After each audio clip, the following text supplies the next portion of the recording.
Usai diperiksa selama 5 jam di Gedung Merah Putih KPK, Muhaimin Iskandar menyatakan mendukung langkah KPK menuntaskan kasus korupsi di lingkungan Kemenakar.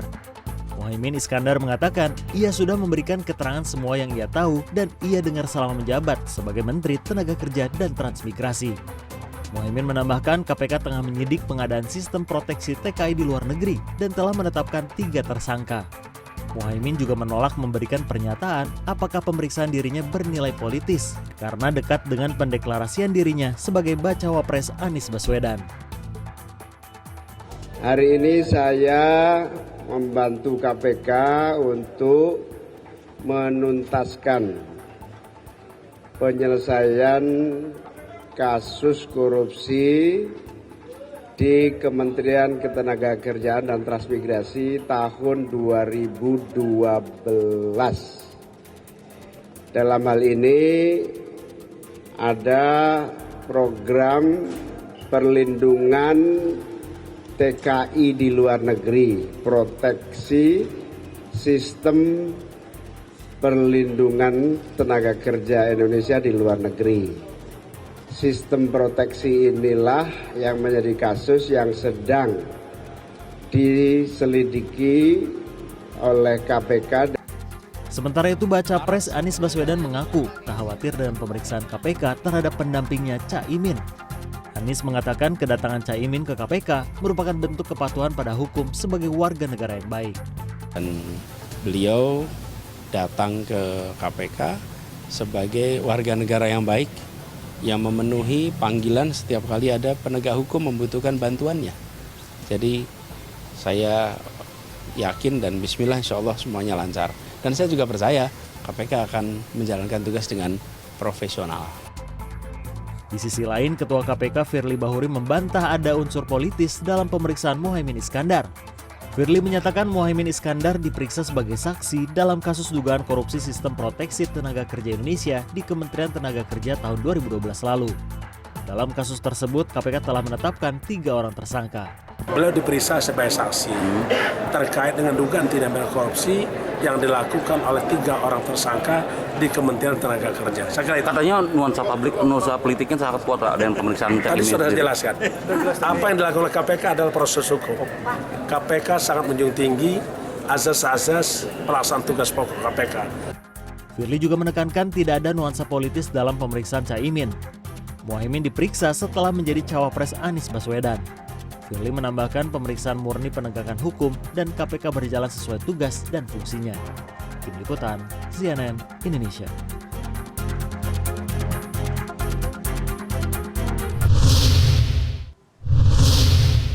Ya, Muhaimin Iskandar atau Caimin diperiksa KPK sebagai saksi dalam perkara korupsi proyek pembangunan sistem proteksi tenaga kerja Indonesia di Kementerian Tenaga Kerja tahun 2012 saat dia menjabat sebagai Menteri Tenaga Kerja dan Transmigrasi. Namun banyak pihak menuding pemeriksaan Muhaimin Iskandar ini kental akan nuansa politik, apalagi jika dikaitkan dengan momentum deklarasi sebagai cawapres Anies Baswedan. Lalu sejauh apa pengaruhnya terhadap elektabilitas seorang Caimin serta partai yang menaungi? Kita akan membahasnya bersama Sekjen Partai Nasdem Hermawi Taslim. Bang Taslim, apa kabar? Baik, sehat. Terima kasih Bang Taslim sudah hadir, dan juga melalui sambungan Zoom ada Jayadi Hanan, Direktur Eksekutif Lembaga Survei Indonesia. Bang Jayadi, apa kabar Bang? Sehat? Sehat, Per. Ya, oke. Selamat malam, Per. Terima kasih Bang. Kita ke Bang Taslim dulu. Gini, kemarin kan sudah diperiksa Caimin, Bang Taslim. Lalu kemudian narasinya cukup tajam ya, tudingan demi tudingan dari publik ini mengarah kepada politisasi KPK, memanfaatkan momentum sebagai cawapresnya Anies Baswedan. Sebenarnya dari Partai Nasdem sendiri melihat pemeriksaan Caimin ini seperti apa? Jadi kami juga banyak mendapat masukan dan keluhan dari masyarakat tentang dugaan mereka bahwa ini kriminalisasi, politisasi, dan seterusnya. Tapi kami coba berpikir positif sebagai bagian dari ketaatan kita terhadap hukum. Kami berpendapat bahwa yang pertama, kita harus tetap menjunjung tinggi ajas praduga tidak bersalah. Yang kedua, kehadiran Pak Muhaimin itu juga untuk membantu KPK. Untuk membantu KPK menuntaskan kasus yang sudah hampir 12 tahun terbengkalai. kami berusaha mencari tahu apa semua latar belakang ini sampai kami bertemu dan berdialog dengan beberapa oknum KPK yang dulu bertugas menangani ini. Ya. Kami sampai kepada kesimpulan bahwa pemeriksaan itu memang bagian dari melengkapi berkas atas 3 TSK. Hanya memang momentumnya tidak tepat. Menurut saya KPK kurang cerdas di tengah terpaan yang begitu keras terhadap lembaga mereka. Mereka melakukan ini sangat layak. Masyarakat mencurigai macam-macam, mencurigai kriminalisasi, mencurigai politisasi. Karena baru 2 hari sebelumnya Pak Muhaimin kami deklarasikan bersama Pak Anies maju sebagai Pilpres. Tetapi apapun itu proses hukum tetap kita hormati, KPK tetap kita hormati. Kami berkeyakinan kesaksian Pak Muhaimin yang hari Kamis kemarin itu telah mencukupi untuk memberi keterangan. Karena dalam penjelasan beliau mengatakan, saya coba ingat-ingat, ini kan urusan belasan tahun, ya kan? Dia sudah memberikan apa yang dia bisa berikan, dan itu nampak sekali kemauan yang kuat untuk ikut menegakkan hukum. Saya kasih contoh, beliau minta setelah hari Selasa beliau ada tugas di Banjarbaru, yang sudah terjadwal lama, beliau minta Kamis kan. Kamis itu KPK coba mengatakan minggu depan. Dia malah agak-agak setengah memaksa, makin cepat makin baik. Teman-teman PKB inginkan itu.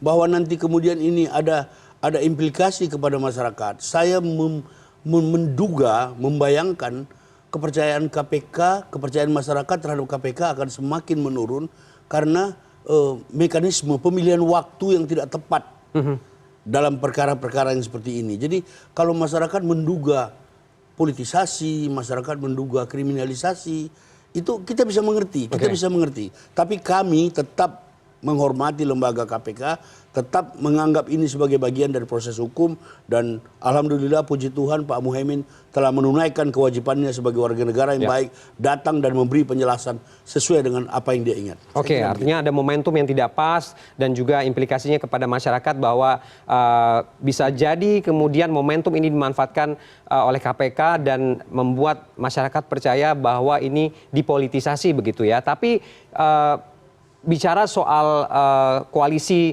antara PKB dan juga Nasdem, tentu ini akan berdampak kepada menggerusnya suara dan elektabilitas si cawapresnya ini sendiri atau Caimin sendiri. Tapi nanti saya tanya ke Bang Taslim, saya ke Bang Jayadi dulu.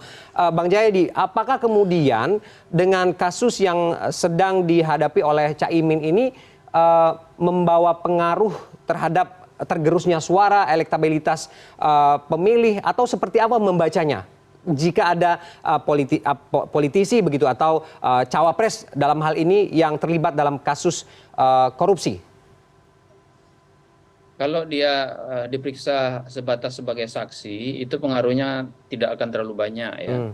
Karena kan seperti yang kita dengar bahwa kalau sebagai saksi kan itu untuk membantu KPK gitu, memproses hukum atas kasus yang sedang diproses oleh KPK. Itu kalau sebagai saksi. Sampai hari ini kan Caimin diperiksa sebagai saksi, itu satu.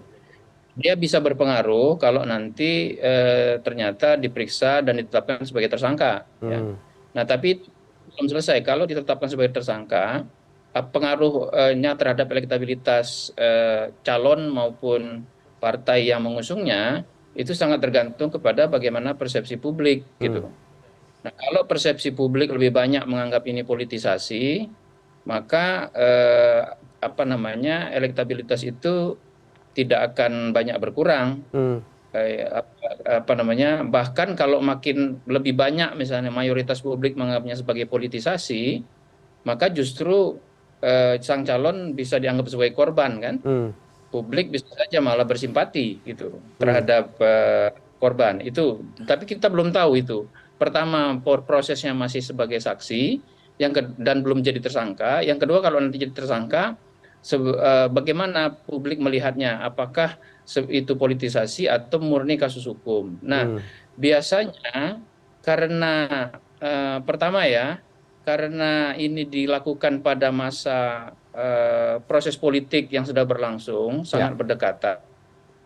Memang tingkat kepercayaan kepada KPK sedang rendah saat ini setelah kasus revisi Undang-Undang KPK yang lalu sudah selama 3-4 tahun terakhir itu kita temukan, maka potensi publik untuk menganggapnya sebagai politisasi memang sangat besar. Nah, untuk sementara, kalau sekarang saya kira publik mungkin terbelah ya, yang pro Caimin, pro partai-partai pendukung Caimin dan Anies Baswedan akan menganggapnya sebagai politisasi. Yang tidak pro mungkin yang anti gitu, yang lawannya dari pihak lawannya mungkin akan menganggapnya sebagai memang proses hukum.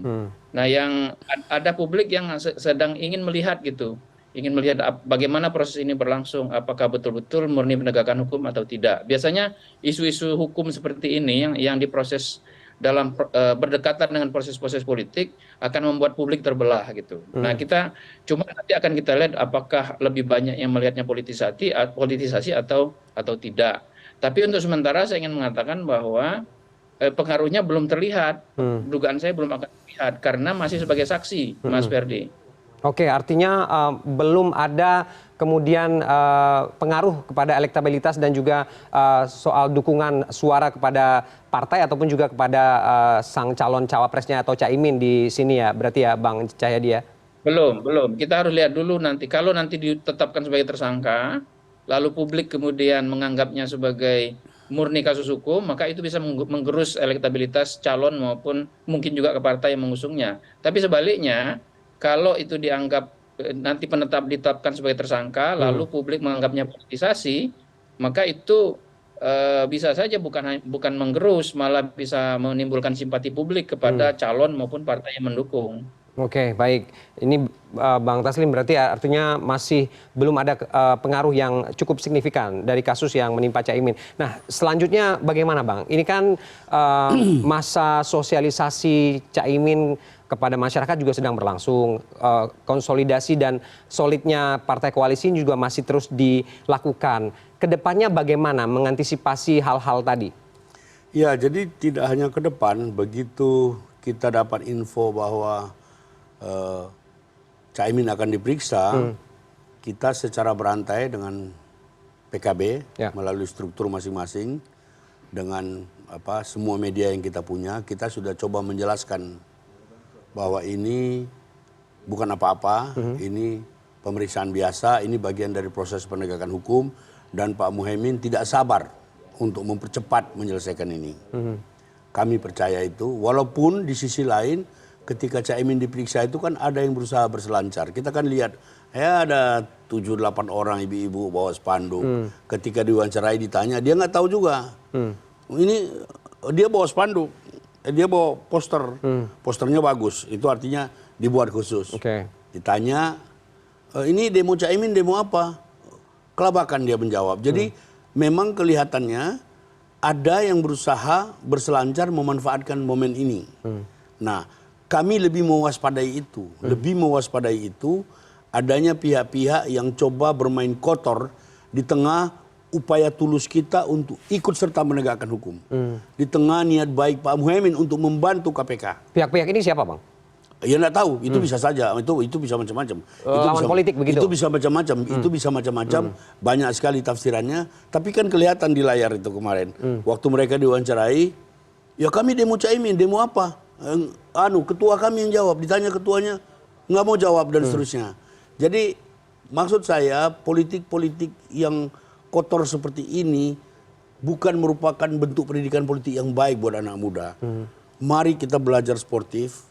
Pak Surya dalam deklarasi di Hotel Majapahit di Surabaya, beliau sudah mengatakan selamat tinggal politik cebong dan kampret, selamat datang politik kebinekaan. Itu tonggak kami. Dua tokoh muda ini adalah tokoh plural, tokoh kebangsaan, tokoh kemajemukan dengan latar belakang yang hebat, dengan garis keturunan yang luar biasa. Mudah-mudahan mereka akan membawa Indonesia ke arah yang lebih baik. Sekarang PKB dan Nasdem gimana? Masih solid dengan partai koalisi lain? PKB dan Nasdem kemarin sudah bertemu. Pasca kasus ini tentunya? Pasca kasus ini kita ketemu. Hari tanggal 10, Nasdem dan PKS ada kerjasama beberapa kegiatan di Palembang dan beberapa struktur di bawah sudah bekerja. Kemarin juga Nasdem DKI dan Nasdem dengan PKB DKI sudah bertemu dan di beberapa kabupaten sudah mulai ada kerjasama yang konkret. Jadi dua partai ini kan memang jauh sebelum koalisi ini juga kan komunikasinya baik, sudah bersahabat. Kita akan terus melebarkan kebersamaan dan pembangunan ini sambil menunggu yang lain. PKS itu sudah menyatakan presiden pilihan kami Anies, itu keputusan rapat Dewan Suro. Siapa calon wakil presiden kami serahkan kepada Anies.